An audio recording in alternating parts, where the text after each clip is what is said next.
You're tuned into WestLINK.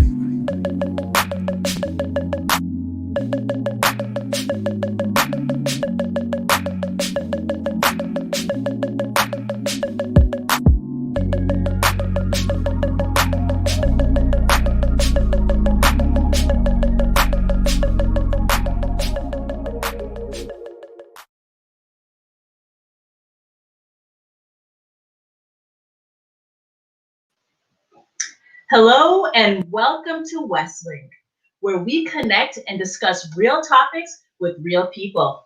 Thanks for joining us today. And as you are watching, friends and family, remember to like, subscribe, and share with our YouTube channel. I am your host for today, Trisha Cater-McKenzie, and it is a pleasure to join you as we discuss Get in Line Online. I'm going to take you back for a moment. Let's just, set the environment.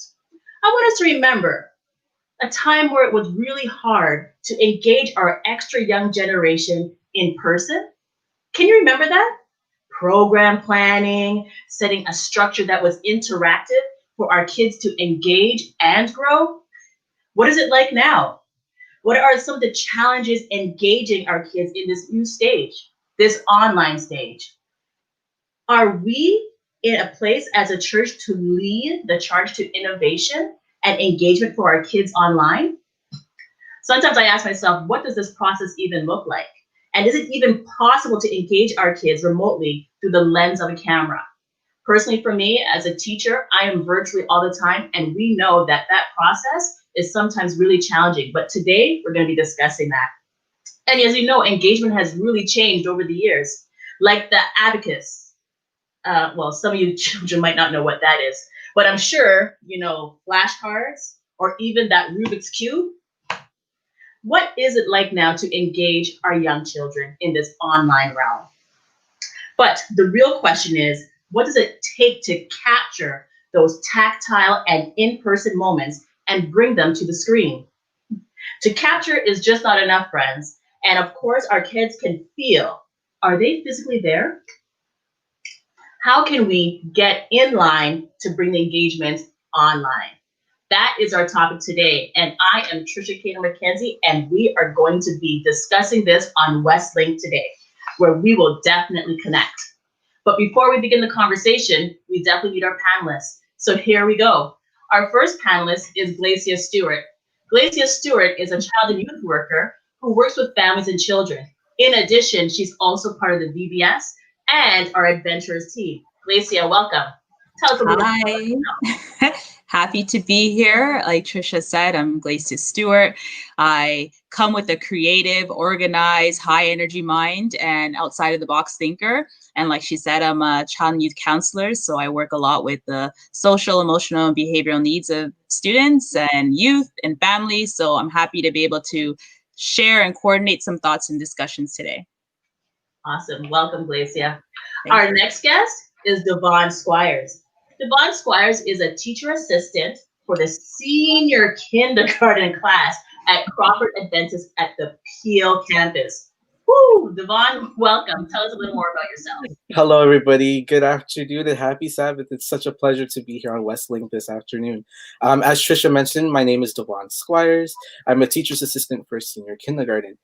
Man, I tell you, it is a challenge to try to keep these young ones engaged, but I try my best alongside with Mrs. Lee at Crawford Adventist Academy to try to keep them fun and engaged in the classroom, virtually, that is.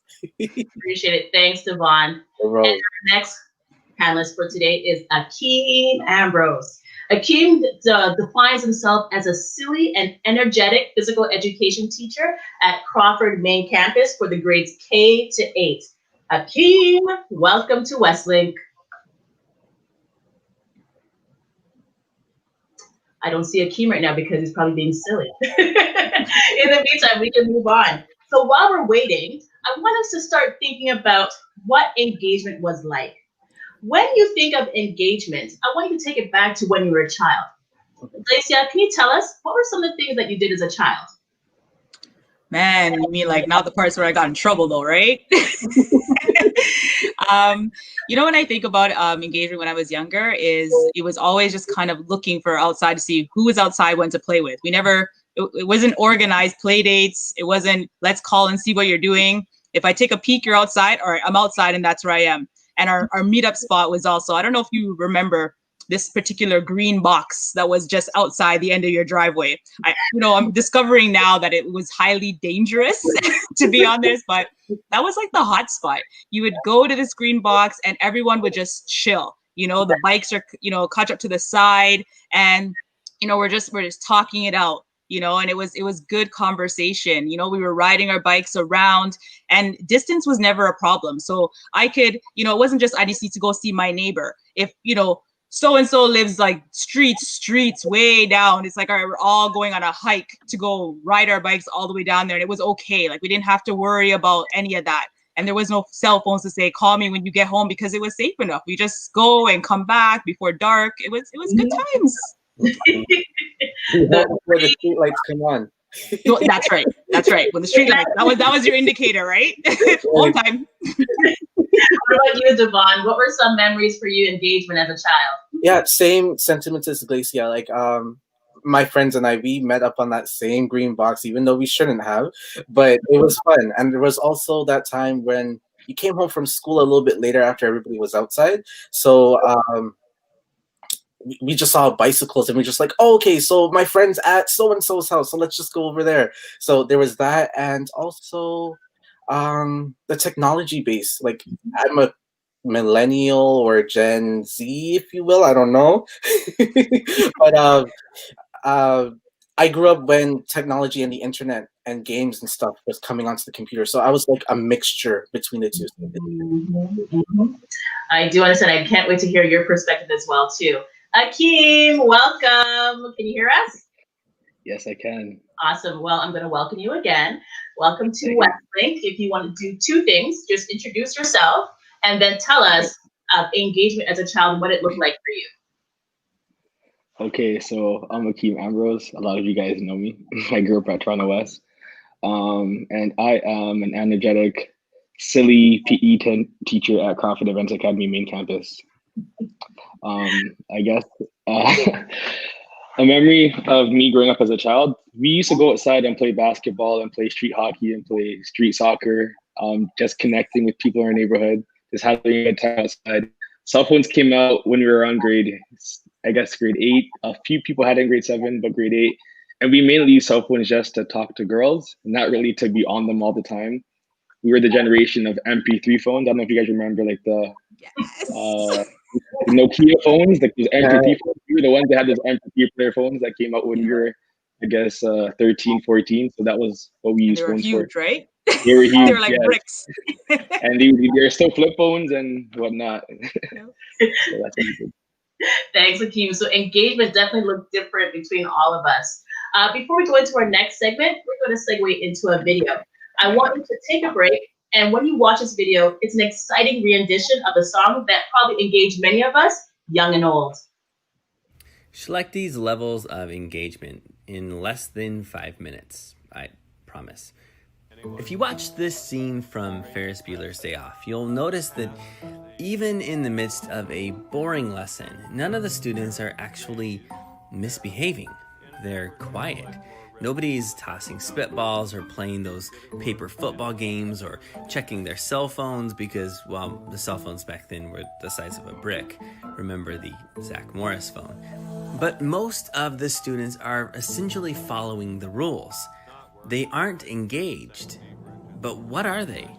Well, some seem to be retreating. A few seem to be playing the game of school, but nobody is actually committed to the learning.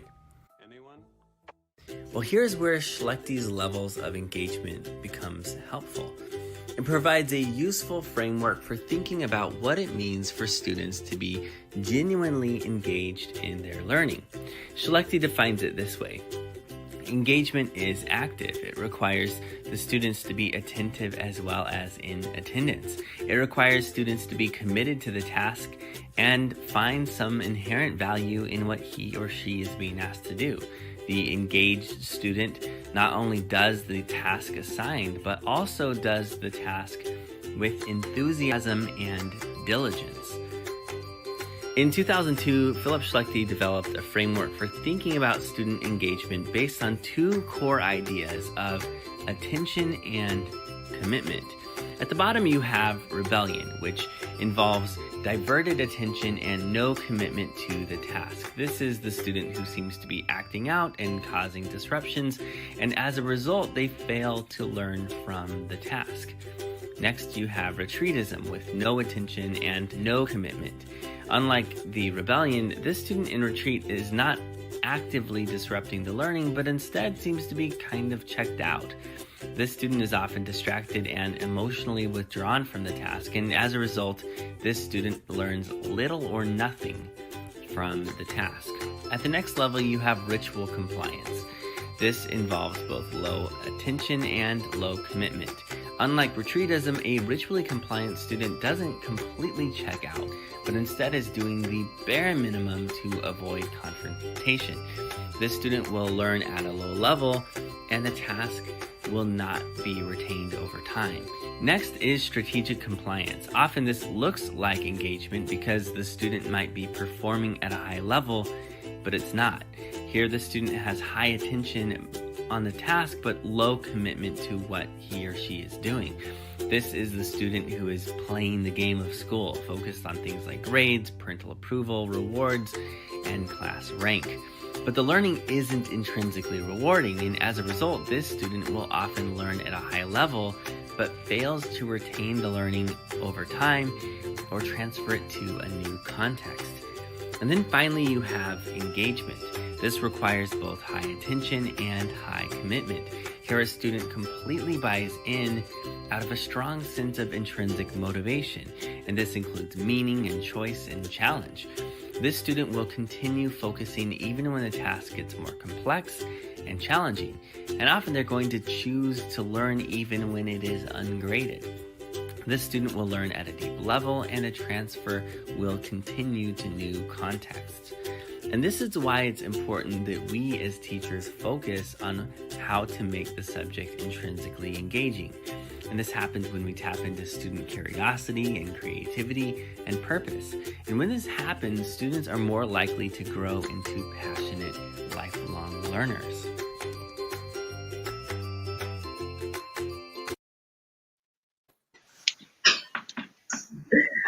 Wow, that was a great video. I have to admit something. I was a little too engaged and I skipped over a few parts, so we're going to have to rewind and come again, friends. I realized that I was talking about engagement before we even saw the video, but this video was really good because it actually kind of set the tone for what engagement looks like. So from your experiences that you did speak about, we noticed that we're talking about how you were engaged as friends. You talk about the commitment to it. Why is it important now for us to actually consider the engagement? Why is it important for us to have our kids of today feel that same engagement that we had when we were younger? Glacia, I'm going to go with you first. I was like thinking, wow, we just saw that video. It kind of just explained everything that I was going to say. So I'm like, do I need to comment on that? That was, I get just, talking just about the video itself, like it had me engaged because, Exactly. You had the visuals there, you had the examples, they broke it down, that was great. Mm-hmm. But why it's important that we make that same connection, because we don't want that piece to be lost. Right. When I talked about going out with my friends, those are when my social skills started to develop. And then you start to build on it as you get older. If you lose that piece, then what kind of generation do we have going up forward? Ones that don't connect with each other, ones that don't build relationships with one another. And when you bring collective minds together, as such our panel that you have here, great things happen, right? So it's important that you find a way, because it's new for a lot of the children too. What they're growing up and used to of that play and seeing people face to face, this new platform, a new way of doing things is very different for them. So we have to show them other ways that they can go with what they know, such as that play, that silliness, and find a way that you can still have that play and silliness, and it will help you to connect once again. Mm-hmm. Thanks, Glacia. Devon, you want to continue on that? Yeah, I totally agree. For me, especially teaching kindergarten, you really have to try to make kindergarten fun. It's not, for me, it's not actually school, it's like a program. So it's like we're teaching those ABCs and stuff. So you really got to find something that is engaging enough for them. So let's say maybe finding a song.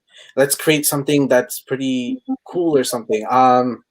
Recently too, we found something that is what do we call it here? It's like virtual greetings in the morning. So it's like give you a fist bump or a good morning, and try to keep that engagement so that The elbow bump. right, the elbow bump.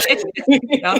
The kids still feel like they're still being in the classroom, even though we're virtual. At least they still have that level of engagement with their teachers and their friends. Someone pointed out in the comments there about tapping into their interests. Mm-hmm. Right, that you could still apply the same stuff, kind of like what you were saying, Devon, but go, there it is right there. Yeah, using the materials that are out there in their interests, right? So, that's important to include that as well. I appreciate you saying that as well too, because sometimes materials that we have in person are different when we're online. And the fact is, so you have to ask, families or the young people, what do they have around them that is like they're interested in, that they would actually want to use, as opposed to finding something foreign that doesn't relate to them or is of no interest. And I think I'm glad the comments are coming in. Viewers keep commenting, ask questions. Our viewers are here. And we want to make sure that our panelists are here to make sure that we not only acknowledge your comments, but answer your questions the best way we can. Akeem, what does it look like for you teaching virtually in a physical education environment? Well, I can say at first it was extremely tough. It was still really challenging the whole way through, but like what was said prior, you just got to find things that they like to do. You got to make things creative. So I know the government wants us to cover a lot of physical activity. No kid likes push-ups and sit-ups and crunches, especially doing it every single day with no sort of break. So you just got to challenge them. You got to be creative. It forces you to think outside the box. And a lot of times as adults, we tend to think that that has to be us. It doesn't have to be us. I give my students an opportunity to be creative and think for themselves, and they tell me ideas. And when they give me the ideas, then I play off of the ideas and I give them the structure that they must follow within their creativity. Right. So sometimes we make it too hard for ourselves, give them the creative ability, and they are very smart and they have a lot of information that they can share with us as well. Go, Blake.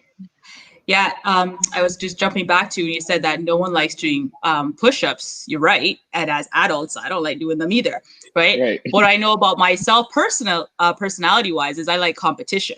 So, so I find that just anybody in general, whether it's youth or adults, they don't like certain things. But when it becomes into a competitive form, anyone that didn't know how to play games now, all of a sudden they're all ready for it, right? So it's tapping into, again, like how you highlighted before, is that fun piece that's there. And when we take those challenging or those not so desirable activities and make them competitive or fun, you get a different response from the kids too. They don't even realize they're doing the push-ups because it's like, yeah, Sally did 5. I got 5.5.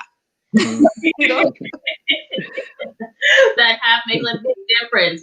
And that half goes a long way. You're right. And that engagement is important, like that friendly competition and that understanding of what are the interests of our young children.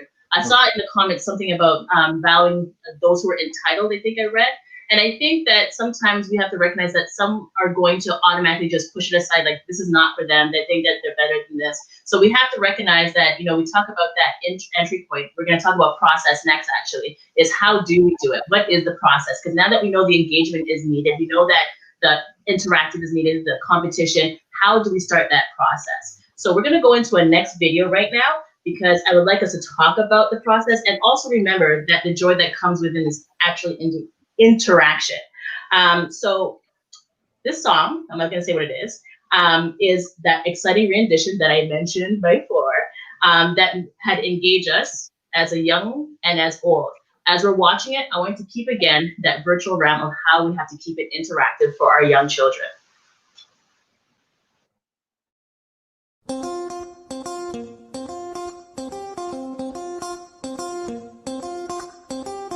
This little light heart of mine.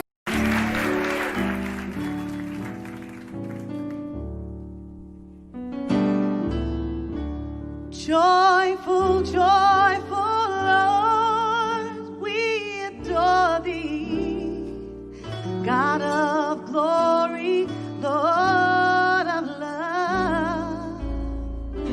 Hearts unfold like flowers before thee, hail thee as the sun above.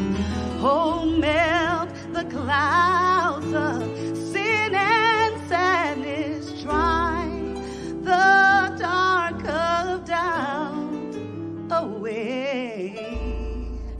Giver of immortal gladness, fill us with the light. Oh, fill us with the light. Oh, fill us with the light of day.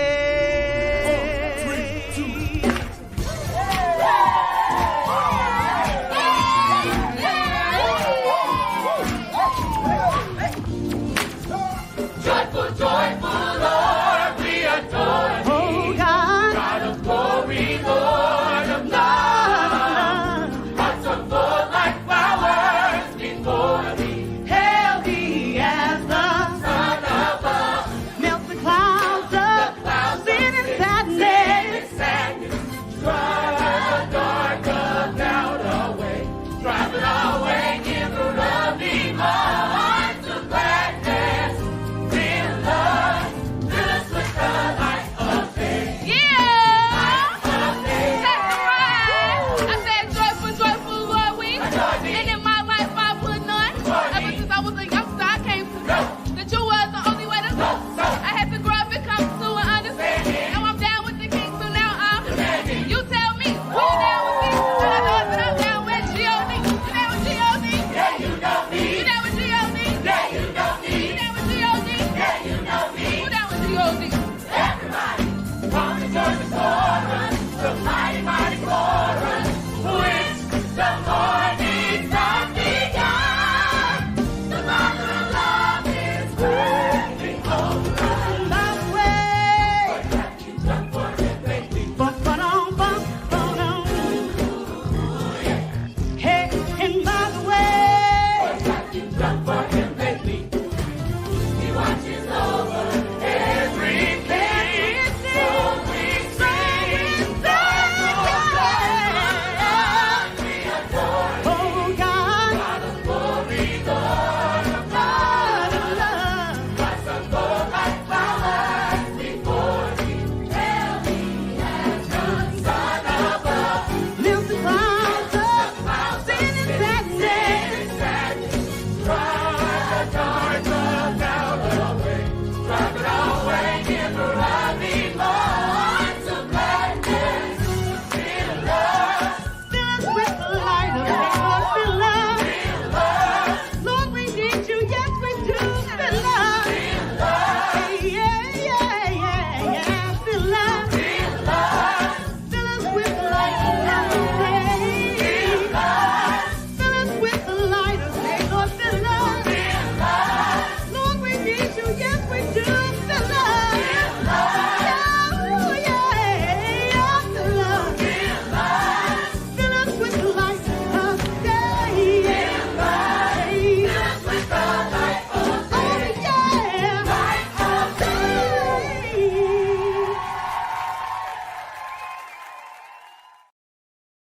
Yes, yes, yes. Oh man. Yeah. You know I wanted to be like, you know I wanted to do the ending, right? Like, Let I me was tempted. tell I'm like, you, did I? this song, Oh. I'm so glad this song was chosen. But yeah, it probably was. I don't doubt that, Tiffany. It definitely was. But that's okay. We can highlight that at another time. What I remember though about that song is I used that for my music class as a way when I used to teach in person. That I was like, yeah, this is what we need to get to. That energy, that emotion, that interaction of drawing in your audience. And I mean, Sister Act 2. If you guys haven't watched it, Sunset, go check it out because this is the movie that shows us how to interact our young people from a class. Okay, I want to tell this story. Let me focus. All right, here we go.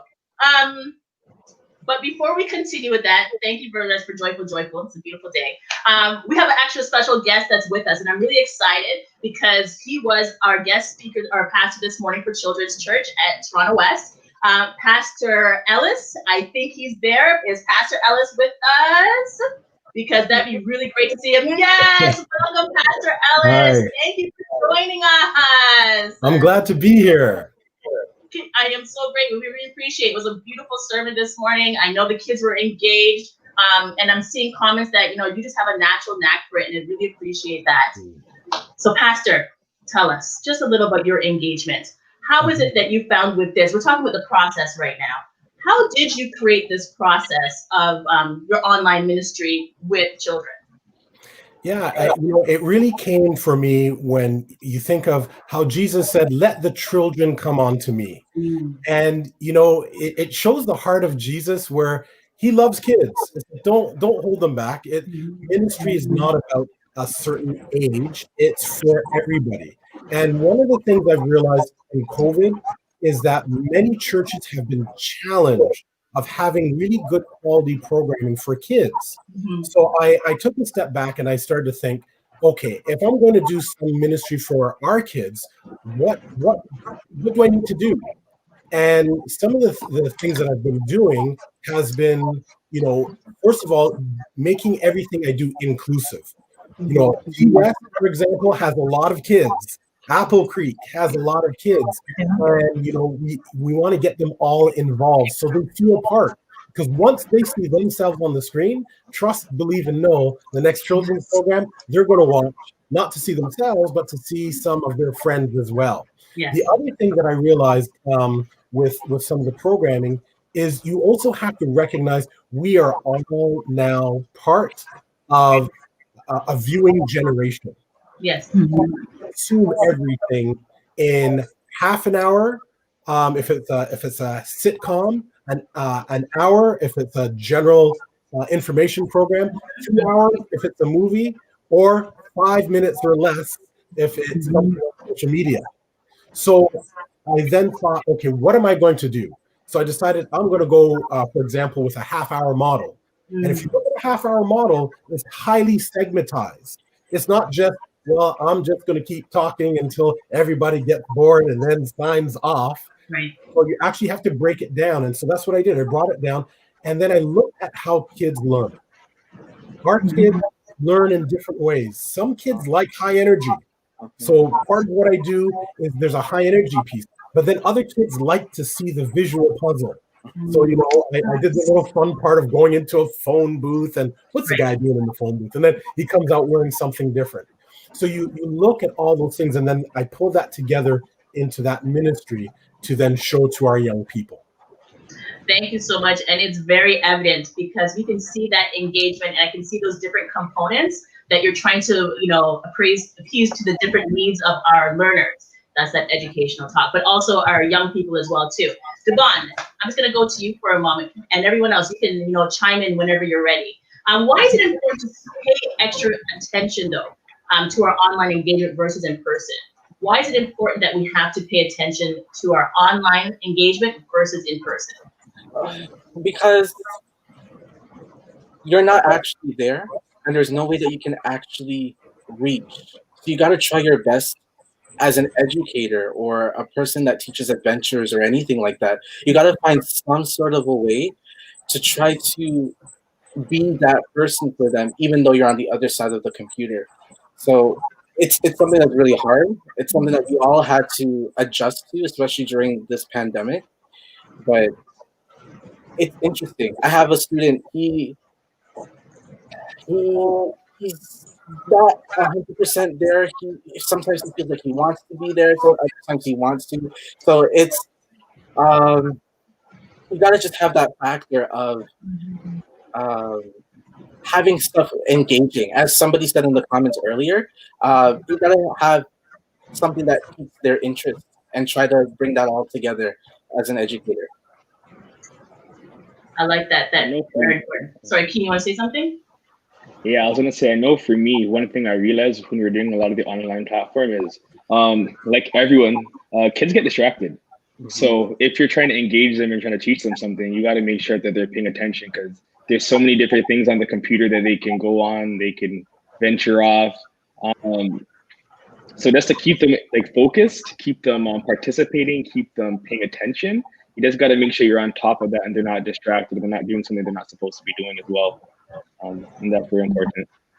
Mm-hmm. Yeah, I want to touch back on what the pastor said earlier. I just want to say that feedback from my own children who get distracted very easily, they were locked in the entire time. Yeah. And, you know, the things that really got them engaged for that was the visuals, the different ways that you've interacted with, you know, you mixed it up, you did some funny things for them. They were laughing. They were laughing. They like that your energy level, that's what it was. And I like that you said that you break things up into two sections and parts. And I think that's what grabbed their attention even more. And you know, having that half an hour piece, they watched it from beginning to end. You know, they're like, you know what? That was my favorite pastor to go up there just now. I said, oh yeah. So I just wanted to give you that because, you know, they were really into it. Yep. And I think I'm glad you said that. And I really want to talk about the process of you as well too, Glacia. What you did with Essence as well too, because we know that she was part of the program this morning. What was your process? What was your thinking? You're like, all right, she's going to play this song on the piano and then she's going to sing it. What was the process that you actually put in place for that beautiful performance? Go, Essie.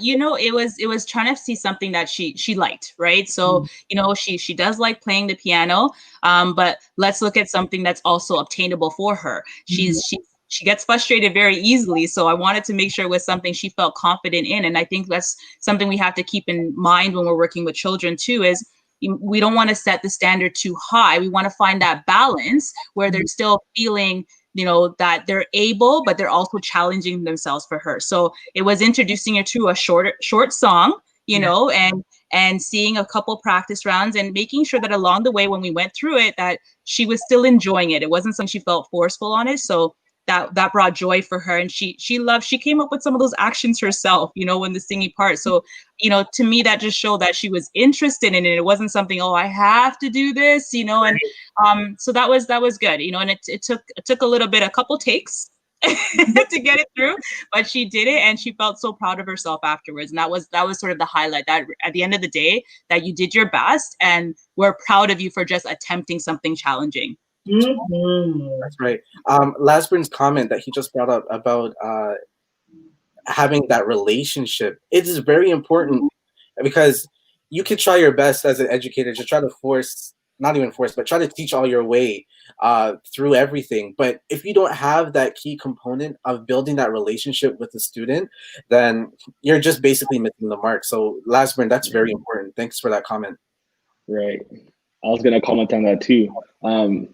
I realized online, a lot of students didn't really want to go online. They thought it was tedious. They thought it was pointless to go online and do PE. They're like, Mr. Amos, this is pointless. Why are we doing this? And one thing that really saved me was the relationship I had with my students. Like the fact that they know, like, hey, Mr. Amos listens. He takes our ideas. He values what we say. He values how we feel.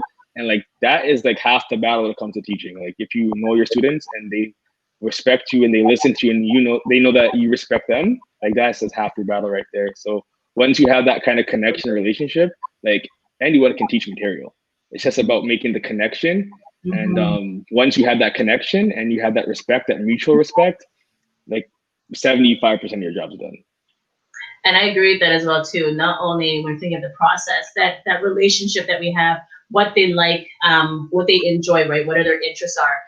But then say we don't know that, I'm going to throw it out. Say there's somebody who doesn't know who the kids are. You've asked me to do children's story for online. I don't know who they are. Where would one get resources? Like what resources do you use? Because we're all in the virtual realm. We know this already.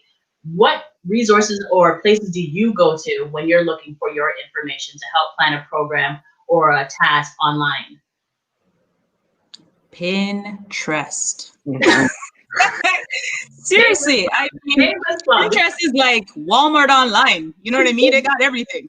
Yes. So you just type in what you want to do on there, and I love. I mean, if you're not familiar with Pinterest, you're gonna get hooked on it because it has everything, and I like because it's just that platform that everyone who has like something to share has brought it all together in one place. So yeah, it's Pinterest. Yeah, and and talking to other people, like networking. We're why struggle alone? So talking to other people, we're all sort of in the same boat on trying to do online. Talking to other people, what did you try with your class? Like when you guys were within the classrooms, teachers, they buddy up with each other and they talk about, okay, we're teaching the same grade, what are you doing? And it's like, okay, you did that with your class, it worked really well, let me try it with my class, or let me try it with these youth that I'm doing it with. So it's talking to other people, and you'll be surprised on the information you get, and you'll be like, I never thought about that. I think totally support agree. systems are huge. Oh, sorry, Devon, you can go. Oh, go ahead. Go right ahead. No, I was saying I think like support systems are huge. Find people who are doing the same thing you're doing. So I know for us, we have a group chat at work, and we talk and we share our success stories, we share our struggles, our failures, what worked, what didn't work, different networking. So I know like I'm one of the younger teachers. So I, for example, put the other teachers on TikTok. TikTok, there's so many different content, there's so many different creators that have information on how to teach different things and how to try different things. And there's so many people who are struggling and learning this online platform to do different things like cooking and building things and whatever. Like you could think of, everyone is trying it right now. So social media is really huge. Instagram's really huge for all that kind of stuff that I guess explains everything in short videos. So everyone's trying to explain all this information, all this meat in like 30 seconds or less. So there's a lot of different things you can go and find. Can I comment on, there's a comment that's there asking for some specifics on Track for Learning. I think it's looking at what is their attention span, right? I know that they're following a particular schedule per se, but maybe it's what you look forward to. I think even as adults, what do we look forward to for something at the end? If I'm at work, I'm looking for the end of work, or I'm looking for when I get my break. So I think it's incorporating some breaks in between, that given that they might be still following a schedule, but it's not the same. And having something desired. You want to do those sort of individual rewards. Like, you know what, you did really well on trying to maintain. Let's do that piece. The other specific thing would be to, I know it's for my own son, seeing the things online, sometimes flipping back and forth, he loses attention for that. So I've had to kind of look through some of the things and say, maybe these are some things I need to print off and post up, so it's, you can see it in front of you, and that alleviates that going back and forth and, the disengagement piece. For us at campus, we actually have a marble system. That's something we came up with. So we found something on Canva or Teachers Pay Teachers or even Pinterest of just marble jars. And then we just found marbles on Google Slides. And we said, okay, for every good thing that you've done or anything that you tried your best at, as best as we can, let's give you a marble for it. Let's encourage you. And at the end of the day, your reward is something that we call the Zoom store. I don't know if you've ever seen it or used it, but it's actually just the video filters that are on Zoom. So once they get those 10 marbles, because that's their goal, once they get those 10 marbles, then they get to put on something from the Zoom store. It could be something funky, a crazy hat, some cool sunglasses. It's really cool. So that's one way that maybe we can try to keep them engaged and on task and focused in the classroom. I'm glad that you said that as well too, because we have to think about, I think of my daughter as well. She likes to take a lot of breaks. So I let her take the breaks. We have to be mindful and listen to what our children need. And a break might not even be leaving the camera, or, usually your camera should be on, but it might be just whether she needs a drink or she needs to just walk around. It's the same type of environment that we want it. Of course, we can't transfer from in-person to online, but we have to be mindful that it's ironic that with the screen time that we don't want them to be on screen as much, but we still need them to be on screen to learn. So what breaks do we need? And have a conversation with our young ones as well too. Pastor, I see that you're here with us. Do you have anything to add to your process? Of course, you told us what you went through, but a question of those who might not be as engaged. How can we help them stay engaged during the online environment? Yeah, technical issues, but I think the core of it is where you're not taking yourself seriously. Kids have fun, and when you get down to their level, you start to have all forms of engagement just flood into your mind. So people, talking about, you just get a jar of this or whatever. Curiosity. If you inject curiosity into your program, then you want to know what's happening next. So you always have to have what's a teaser, something where they can't answer it, but they know that they'll get the answer, because that alone will keep them. They want to know what it is. I think that's a big part of the engagement. When I do my meeting, some people go, "Well, Pastor Ellis, I had no idea that you're silly." But we're all human, and if I'm dealing with kids, I want to see, do they want to learn about God from a person that's stiff like a board? Learn about God, a person that will come down to their level, laugh, joke, but still make. And so I have no problem doing things with me, but I know they're laughing per se at me. It's the fact that I get what he said. Fun learning about it.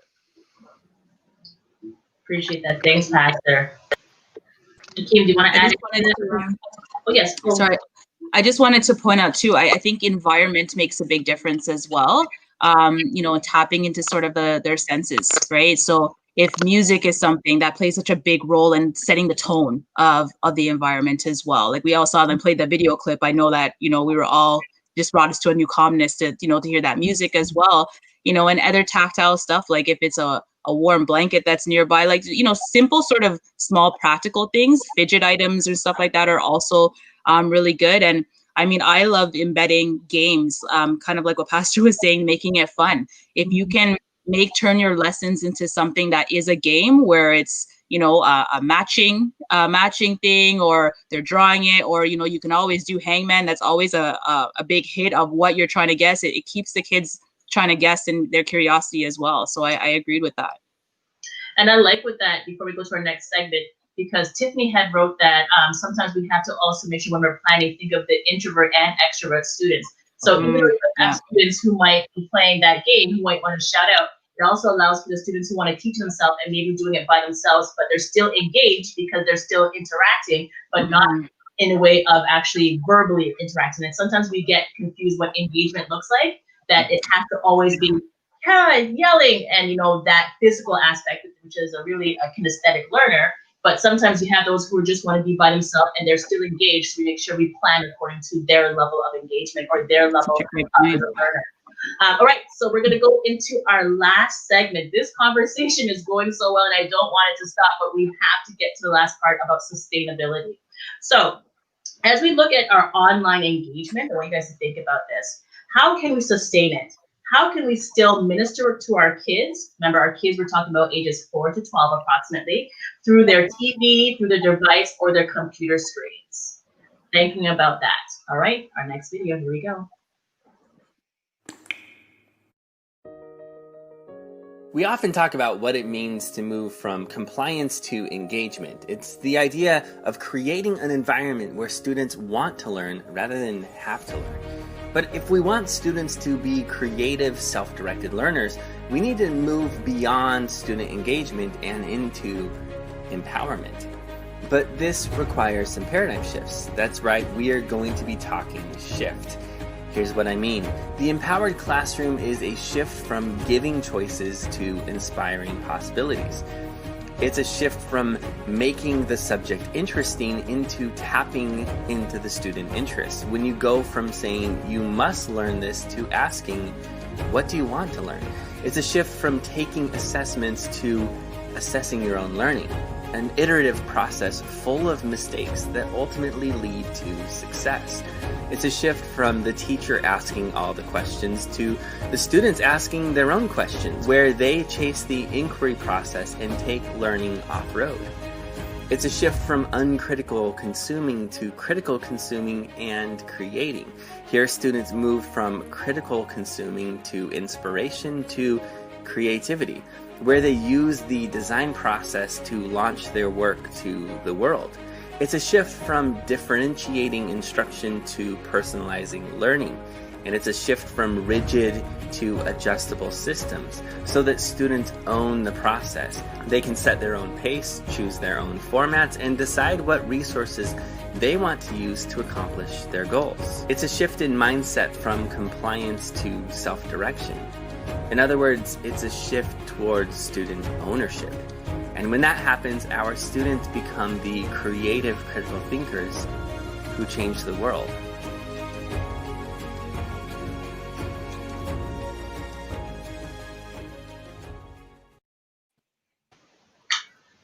The shift, such an important aspect. Back in March, when this all happened, we never would have thought we would have been here 7, 8 months later, still online and actually figured that this might be our new norm. And not only for the educational aspect, but of course through church, through different meetings, even just a simple, if you want to see family right now, we know that some families cannot be actually in-person meetings, so we use different programs online. So the shift from engagement to empowerment for our young children. The shift from, you're engaged, but how do we sustain that engagement? Which kind of tied into that question of the students who are the young people that might not want to stay engaged. How do we accommodate that? So I want to make this question to you guys as we're going to move into our last segment. The Bible says that we must edify, and from a ministry standpoint, anything we do should be catered to empowering our kids. Why is it important to think with this mindset in terms of sustainability? Ooh. I know. Devon, you want to start on that one? I'm still thinking about that one. This is a tough one. I know that sustainability. Mm-hmm. I think in my essence aspect of sustaining is that similar to when you're in person, you have to constantly think of new ideas. And the importance of asking, we call it student voice, having our young people actually have input into their programming. So as a Pathfinder leader, I would ask my Pathfinders, how are we doing? What can I do to make this more engaging for them? And letting them feel like they have, they're leading the charge in their learning as well too. Because once the onus becomes on them or responsibility, they sometimes feel like, hey, I'm part of this process, so I want to keep going. So they know what the end goal is. So how else can we maintain that sustainability when we're thinking of our online ministry, whether we're going to be online for a long time or even for the next 3 months? I'm sorry. I liked that, when Akeem says that they had that group chat where they discuss sort of things that are going well and not, and I think that's sort of a start, seeing some of those things. And I think children are sort of our source, right? If they don't like something, they're very vocal about letting you know about it. And when I say, vocal, I'm not just talking about their speech. You'll see it in their body language as well, right? That they're talking to us in that sense. And I think I always like to make jokes that, when management makes decisions, sometimes they don't ask the little people, right? And they're the ones that are always in the front line of that. And I think when we're trying to develop programs, that we make children part of that piece, using their voice. And when they start to see that we've listened to them, going back to Akeem and talking about relationship building, that we've listened to them, we developed that rapport, and we've started to do some of that program where their ideas have been included, more ideas will start to come. And then they start, as you said, Trisha, being part of the process. So it's not a program we're doing to with them, but it's a program that they've been part of in planning. So when it's executed, they start to see themselves embedded into that program. Mm-hmm. Mm-hmm. Pastor, oh, sorry, Akeem, you're going to say something? No, I could wait. It's okay. No, go ahead. It's okay. Go, my friend. I love hearing your voice. I was gonna say, when I was thinking of my classes, I was thinking of buying someone a gift. You're not gonna just buy a gift and hope they like it. When you buy a gift, you think of the person. You have a thought in mind of, hey, what would this person like and what would they appreciate about this thing? So when I was doing my classes, I thought, what would my students really like? And then I would ask them, like, guys, how could we make this better? Like, what did you like that Mr. Ambrose did? What did you like that he didn't do? How could we work together? And sometimes I would meet with them and would plan together, like, how we could structure the class and how they could add something to it. So I had my lesson, and then they had a section that they can plan in my lesson, like in my lesson as well. So I gave them some, I guess, freedom to think and be creative. And it helps it being intentional. I feel like Pastor Ellis showed us a great example of that this morning. And also when he came for week of prayer last year at Crawford, he was very intentional. And I feel like when you're teaching to the kids, it makes no sense talking to them or talking at them. When you're intentional and you find something they like, and you find that there's different kind of learners around you, you really got to hit that nail on the head, right? You really got to make it your intentionality, make it your main purpose, your main goal, to make sure no kid is left behind. And how could you reach everyone and make everyone feel included? Because we're all family. Their needs come first, most definitely. Yeah, I like that you pointed out different learners. And I think I would just add to that, which is, you know, you have to consider all the time that we tend to default with what's comfortable. And so if we work in an adult environment, it becomes very easy for us at some point to sort of lose focus and go back into more the adult world. But when you're with kids, you have to be fully present. When Jesus was with us, he was fully present. And so, you know, if we think about what we consume, most of the time, the things that we are really engaged in are things that are giving us questions in our minds or gives us the opportunity to interact. When we are just flipping through TikTok, you know, we're basically being passive. Let's just see what's happening now, but I don't intend to spend a lot of time, even though we do TikTok, but that's a whole other thing. But you know, we're really looking for something that will give us the questions, and that's what keeps us. And so if we keep dropping things that give us questions and allow the kids to explore, you know, because they don't have to have the right answer. When I work with the kids at my church, I always let them know there's no wrong answer, even when sometimes there is, because that gives them the opportunity to just say what's on their mind. And then we know. And so, you know, one of the things I try to encourage is, even with some of my programming, you know, send me an email, send me a picture of what you liked, what you thought about, because then I see it and then I know, okay, the kids either got this, they didn't get it. And it's not them, it means that I didn't do it right. And so sometimes that's the hard part, is when we put together programs, we go, well, I got this, you know, I know what I'm talking about. But if your audience didn't really pick it up, especially for kids, it means that no matter how well you have it thought through in your head, you still got it wrong. I appreciate that.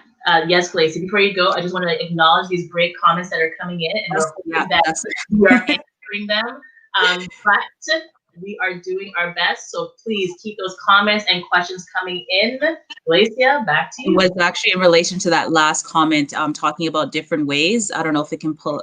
Yes, asking if we're giving children different ways to show their knowledge rather than one specific. So, you know, it's important that when we talked about different learners, for example, you know, you have, now we moved into the tech where for some kids, this is great for them because they're not particularly really good at writing different things. But then you also might get the kids that are frustrated for typing out as well. So there are programs that are out there just for some of our online learners that you could use some of the mic functions or speaker functions on there. So it helps kids that, you know, they might be getting frustrated to get their ideas out, and it helps because you can just, you know, do that text to speech to text. I can't remember which order it goes in, and get those ideas out. So it's, you're participating, you're that kind of verbal person, or you're the audio person and needs those things read to you, or you're that hands-on person that needs to, you know, make things up to do the learning that way. So I think it's important, like when you're talking about building that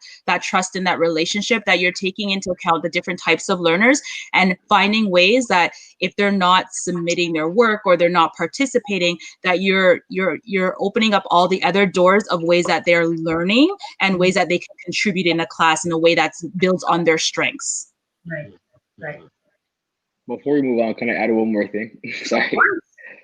One thing I found really successful during this time of, I guess, being online is project-based learning.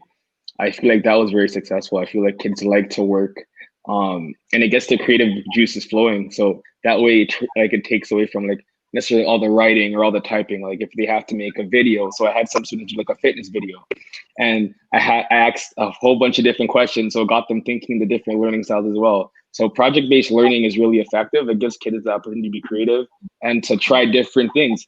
So sometimes you don't always have to reinvent the wheel. We could just use something that's already out there and just play off of what they have, what they're giving us. So I want to just make a comment. Somebody put up, how do we engage the parents? And that is so critical, because if we just focus on the kids, if the parents aren't behind it, it's not going to make a difference in the child's life. And I think what we always need to do when we put those programs out, especially online programs, you have to mention the parents. You have to actually say, parents, help your kids, or thank them if the kids have sent in something. We want to thank so-and-so and their parents for making this happen, because the parents have a role in it. If the kids are sending in artwork, most likely it's the parent that's going to take that camera or take the snapshot of it and send it in digitally. So they are engaged, but if we don't recognize their effort too, then it can go by the wayside. And that means also when we put things together, we have to put it in mind to where can the parent easily fit in, because all if you're a parent, you're busy. And so, you want your kid to be involved, but you don't want to then say, okay, that's another 3 hours of my time. So you've got to figure out a way that if you're going to do it, the parent can, all they have to say is, come on, let's get this picture into Pastor Ellis. So let's do this together. And you make it easy for both of them. And then everyone's engaged, or all of them are engaged. Most definitely. I tell my parents every day, thank you so much for your help, because especially I have kindergarteners who don't know how to use a computer. So it's a huge help when they actually are able to just take that snapshot of their work and just upload it to Google Classroom for us, and just, we just say thank you, because it's needed, especially for these young ones. So thank you for that comment, Pastor. And I like that too, because when I'm teaching, sometimes we would have family Fridays, and that would allow for the families to come in to see what their kids are doing as well too. I would even send out like a Google form, the Google questions, just some questions to keep them engaged, to ask, is the timing okay? How is the workload going? Is this better for your family? What access do you need? What more resources do you need? I think sometimes we need to make sure, exactly what you said, that without the parents, the kids wouldn't be there, but also to acknowledge and recognize that their time is precious as well too, that some of them cannot be online with their children or beside them while they're online because they have other responsibilities. And we have to be very sensitive to that, because we need to recognize that this is just as much overwhelming for some as it is for our young ones as well too. So to be very sensitive to that aspect. I know somebody was looking for resources in the comments earlier. Yes. I know for us, especially when we have to have that break, I know a lot of kids just love to move and love to sing and play. So GoGoogle.com is a great aspect. It teaches you maybe how to count, what your colors are, your seasons, and just some fun, miscellaneous fun stuff that you can do. So try it, see if it works for you. GoNoodle.com. You can also find them there on YouTube as well. Can you just say that again? Go Noodle? Go Noodle. Like a noodle, like a spaghetti noodle. Okay. GoNoodle.com. GoNoodle.com. I did. Can I add just one more, Devon? That was a good one. There's another one too. Like, I know with being online, the social piece is huge, and a lot of kids are missing that, and it's impacting them largely. There's something that we use at work it's playing. I believe it's playingcards.io, and with that, kids can actually play like checkers in there, or just card games, and it doesn't do it automatically, so you kind of feel like you're actually playing the game with the kids, because even when you're playing with the checkers, you can't just jump over them, you have to even move the piece to the side. So at least it's not the same, but it's moving a way that you can still have a little bit of that social piece that's missing. Appreciate that. Do you have any resources as well too, Akeem, that you may use for your parents, or even for me? Yeah, I mostly just use Kahoot, and there's another website I use. I forgot what it's called, and I make different like Jeopardy games and Wheel of Fortune games for them to play, and I usually add that at the end of my class, so they have something to look forward to. Yeah, Kahoota, it's a good one. That's the one I can remember off the top of my head because I use that one the most. But if you just type in make Wheel of Fortune or make Jeopardy on Google, I'm sure you'll find it. I'll pop up. I forgot what it's called. I'm sorry. Oh, that's okay. That's great for us. So as we go to our last question quickly, I know our time is going. With our sustainability, I want to talk about our biblical standpoint. And I'm going to read the question. It says, how can we sustain keeping our kids engaged from a biblical standpoint when capturing their attention in one conversation, but maintaining that attention in another? So again, I know it's a little wordy. I'm just going to say it again.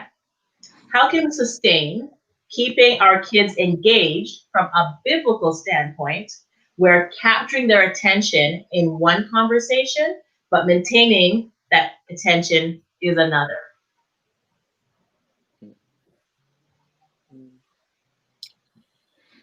Mm-hmm. I'm going to try to answer that one. When I think of from a biblical perspective, I just looking at what is that defined as, right? And I ultimately think of just the character of God, right? And I think that we're applying that. The aim for us is to be applying that in every areas of our lives, right? So if we are engaged in one conversation or another, I don't think that there should be a difference in that. I think in everything that we do in terms of a conversation, in the way that we act or do, that we are always trying to be modeling and copying basically God's footsteps in that sense. So I see how you're saying it might be a different lens, but I feel like maybe it's something that needs to be merged together because it should be one lens that you're looking through in everything that you're doing. I totally agree. I know for us, I try my best to whatever that we teach during the day, always try to bring it back to Christ. No matter how small it is, it could be a color. It's just like the colors that God created, the creation story. You can just expound and bring it back right to that. So I think just always bringing your lessons or that character, as Glacier spoke about, if we can just bring it back to Christ in some way or some form, I think that's the best way you can do it. Yeah, I completely affirm that because I know for myself, whether I'm pastoring the kids at the church or even my own daughter, I try to make sure that they see Jesus outside of the sermon. I'll give you a practical example. I have daddy-daughter days with my daughter where I just intentionally I take time off and we go out and we do something. And last week we went out to a forest and we walked through the forest. We looked at the beautiful leaves. I was teaching her about stuff, but it always came back to look how amazing God was, that he created leaves that were green at one point, but now they're red and purple. Look how great God is and then what she learns is that Jesus exists outside of church. And that's what we really want our children to grow up with, realizing that you just don't go to church to find Jesus. He's with us all the time in everything. I totally agree. Yeah, I feel like faith-based learning is so important. So one thing I do to challenge myself to make sure I put God in everything, because God is in everything, is before I teach every lesson, I look for a text that I can relate my lesson to. And once I can't find a text, I go back to the drawing board and I reevaluate what I'm teaching. Because if I can't have these kids see Jesus in what I'm teaching, am I really teaching them about Jesus? Am I really impacting them to not just be doers on earth, but making it to the kingdom of heaven? So I really go back to, hey, if I can't find a text and if I can't find Jesus in my lesson, then this lesson is garbage. Come on, Akeem, keep going. Let's go. Let's do it right now. Love it. Absolutely love it. One quick thing. On Thursday, our lesson, we were talking about position words. So it's talking about inside and next to, above, below. And we're just talking about how the Holy Spirit is always around us, no matter where you may think you can try to hide. God, Jesus, the Holy Spirit, they can always see you. So the lesson was great to to bring Christ back into that science lesson, just to let them know that Christ lives in our hearts. The Holy Spirit is in within us. You have that character and that voice that the Holy Spirit is giving you. So no matter what you do, always find Christ and just listen to that still small voice. Yes, Devon. Yes, yes, yes. Exactly. I affirm everything you're saying. I come in agreement with everything what everyone has said today. But I can't believe our time is gone. So before we end, to my panelists, to Devon, Pastor Ellis, Glacia, and Akeem, I just want you guys to give a closing statement or a closing thought on this entire. I'm going to sum it up for you. So we're going to talk about how we can have a statement on the engagement, the empowerment, and sustainability in our online ministry. What are your closing thoughts on that? I'm going to start with you. I'm just going to repeat it again for those, because I feel like that coming right back to Jesus and right back to God is where we need to start with everything that we do and ask for him to speak to us. I love how you said to hear that voice, Devon. So what is your closing statement about engagement, empowerment, and sustainability for our online ministry? Glacia? Well, I would hope that we leave here with that message that we need to be inclusive of the children and making sure that they're part of the process and how we're moving forward. I know that there was comments about reinventing the wheel, but I wanted to leave with you that maybe we just need to look at what the wheel was and just look at, now that we've moved to a different platform, how do we tweak the wheel going forward? Because then we'll be able to still make that connection, and let's keep on that relationship is important with these kids. Yes. Thank you, Glacia. Who would like to jump in next? I can go, I guess. Oh, okay, go ahead. You can go, Pastor. I was going to say that for me, I think this is actually a really exciting time to engage our children in ways we've never done it before. And the beauty of it is a lot of the tools that we're using now, a lot of the technology we're using now, 5 years ago, some cases 2 years ago, weren't there. And they're more accessible. So I just encourage everybody to just go forward and try something new. We are in a place where literally anything we try is breaking new ground, which means we're going to make mistakes, but at the same time, we can still go forward, and through the Holy Spirit, he will guide us to the ones that will actually make the impact in our children for Christ. Yeah, thank you. All right, team. Okay, so I guess being inclusive and being intentional is really huge. So always try to engage those who you're teaching, ask them questions, ask them to help, have them participate, and trial and error. Like, mistakes are good. You could always make mistakes and you can learn from them, you can address, and talk to someone. Find people that you could feed your ideas to. Hey, this was good, this was bad, what can I do differently? So thanks, Akeem. And Devon? Most importantly, listen to your students or your children, because without them, who are we really teaching? So you gotta listen to them. Next is have that foundation. As Akeem said, even if you don't have it, see if you can try to find it somewhere. Talk to your friends, talk to your colleagues, or those that are doing this. See what they're doing, and expound on that. It's very important that we listen, and most importantly, at the end of the day, always see if you can find to bring back your lessons or whatever you're teaching. Bring it always back to Christ at the end of the day, because he's the reason why we're here, and he's coming back for us very soon, sooner than we think. So I just hope that we are getting them ready for his soon return.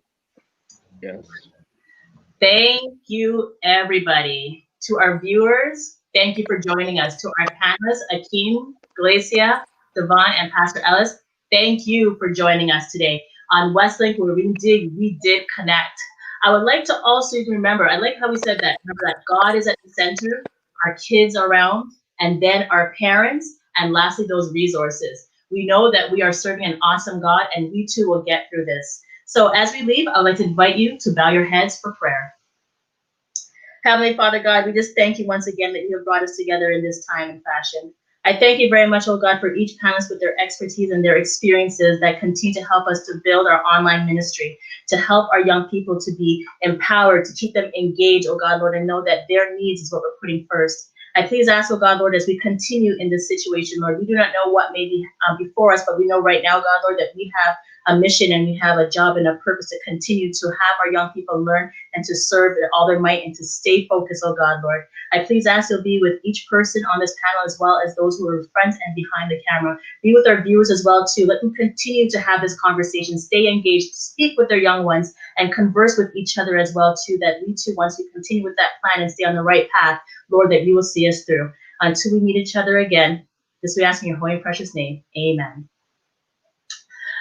Well, again, thank you very much for joining us. Remember to like, comment, and subscribe to the Toronto West YouTube channel. But before we leave, I would like for you to have another opportunity of engagement with our kids as we enjoy this rendition of This Little Light of Mine. Until we meet again.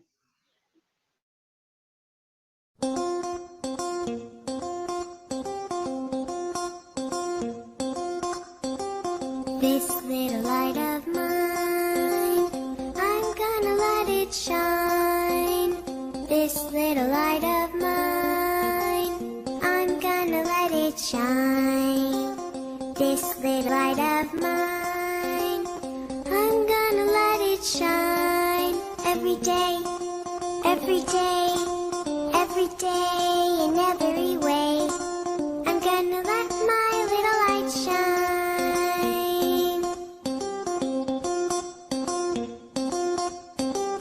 This little light of mine, I'm gonna let it shine. This little light of mine, I'm gonna let it shine.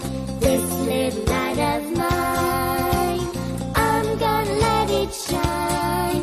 Every day, every day, every day, in every way, I'm gonna let my little light shine. This little light of mine, I'm gonna let it shine. This little light of mine, I'm gonna let it shine. This little light of mine, I'm gonna let it shine. Every day, every day, every day, in every way, I'm gonna let my little light shine. On a Monday, He gave me the gift of love. on a Tuesday, His peace came down from above. on a Wednesday, He told me just what to say. on a Thursday, He taught me just how to pray. on a Friday, He gave me a little more faith. on a Saturday, He gave me a lot more grace. on a Sunday, He gave me the power divine. to let my little light shine. This little light of mine, Hallelujah. I'm gonna let it shine. Let it This little light of mine, I'm gonna let it shine. This little light of mine, I'm gonna let it shine.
I'm gonna let it shine.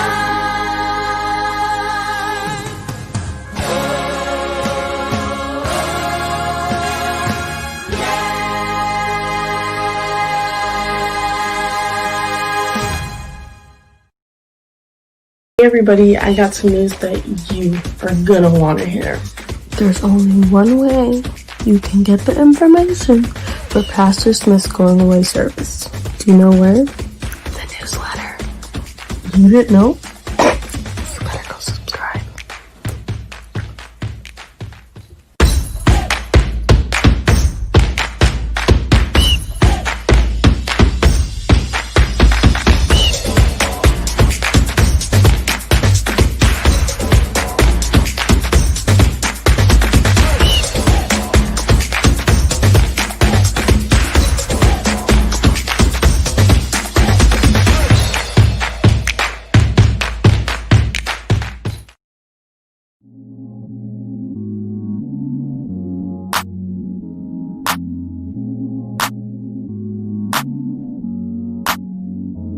You're tuned into WestLINK.